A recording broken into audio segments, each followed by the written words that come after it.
sedikit. Ada yang bisa mati Bu? Ibu saya dari Kaum aja ramai ke sini untuk konseling dan kerja chatting Ibu. Ada pengantar kah dari sini? Jadi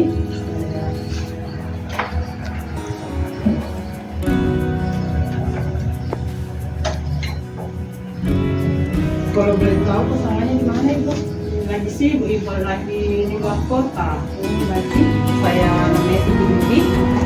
Siapa nama saya Ibu? namanya Umur tak berapa Ibu? 5. Sonita? Orang apa sama Ibu? Mama. Kemarin juga Tapi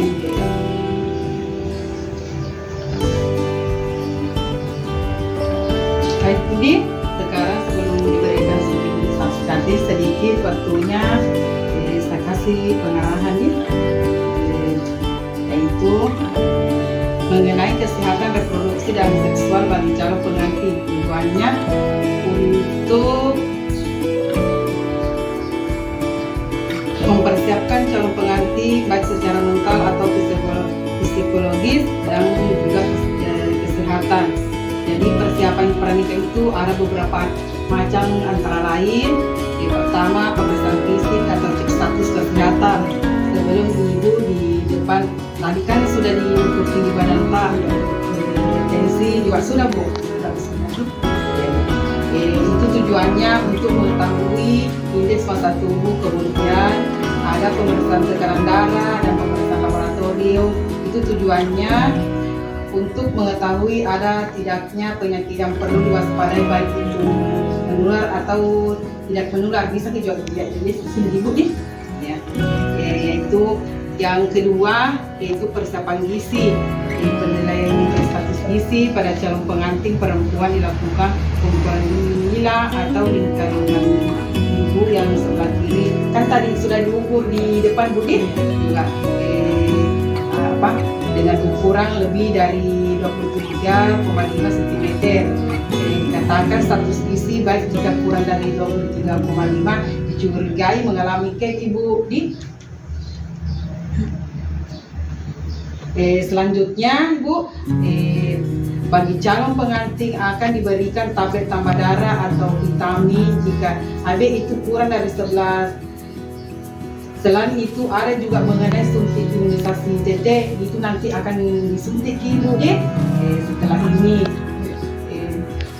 Jadi Ibu disuntik TT itu ada 5 kali pemberian.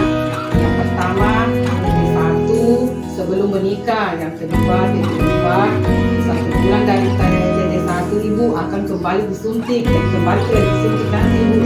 Jadi selain itu calon pengantin terutama Ibu dianjurkan untuk banyak konsumsi makanan kayak satu besi seperti hati, daging sapi, sayuran berwarna hijau, buah-buah, kacang-kacangan, ikan dan daging ayam untuk menghindari cancer pada janin dan jaga juga untuk memberikan tumbuh kembang yang baik. Jadi selanjutnya Ibu, ini yang ketiga setara gender dalam rumah tangga. Jadi dalam rumah tangga antara suami istri itu ada kesejahteraan gender namanya Ibu.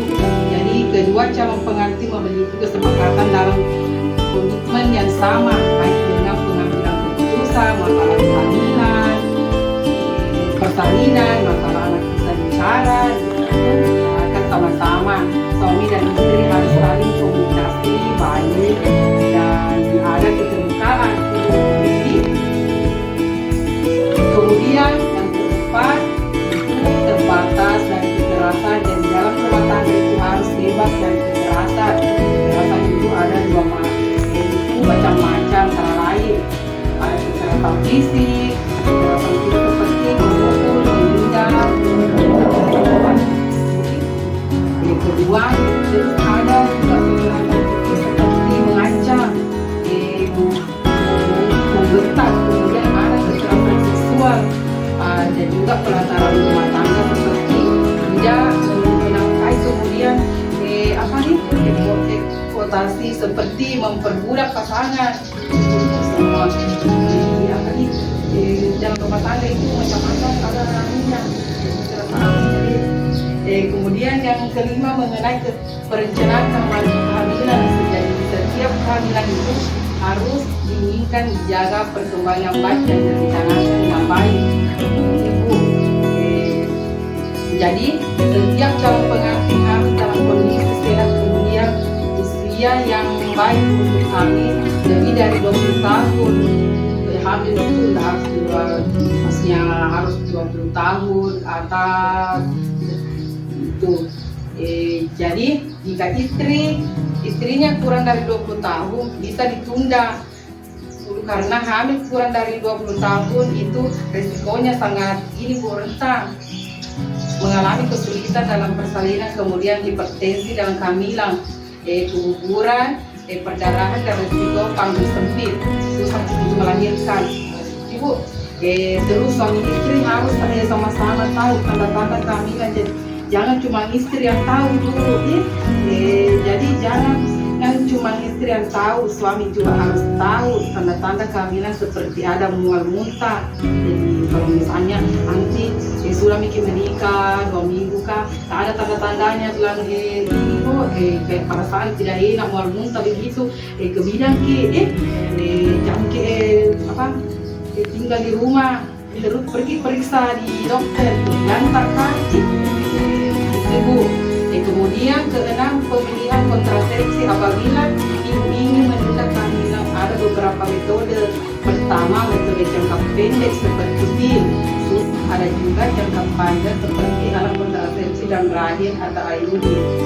Terus ada MOP ini kalau ibu benar-benar tidak ingin punya keturunan lagi, metode ini harus dengan cara operasi. Yang ketiga, jika ibu tidak ada rencana menunda kehamilan, jadi kontrasepsi yang saya sebutkan tadi bisa ibu lakukan seperti persalinan nanti aktif. Kemudian yang terakhir, ini ada dermas. Harapannya pasangan suami istri setelah menikah melakukan aktivitas fisik seperti olahraga 2 atau sampai 3 kali dalam seminggu selama 30 menit. Ini konsumsi sayur dan buah yang cukup, tidak merokok dalam ruangan, dan tidak mengkonsumsi alkohol menjatuh kebutuhan ini yang dihitungan. Kemudian melakukan pemeriksaan berkala secara rutin. Kemudian itu yang saya bisa sampaikan. Ada yang ditanyakan Ibu masalah tadi, sudah mengerti Ibu Din? Ya, kalau tidak ada sekarang akan diberikan suntik TT Ibu dengan pengantar labnya.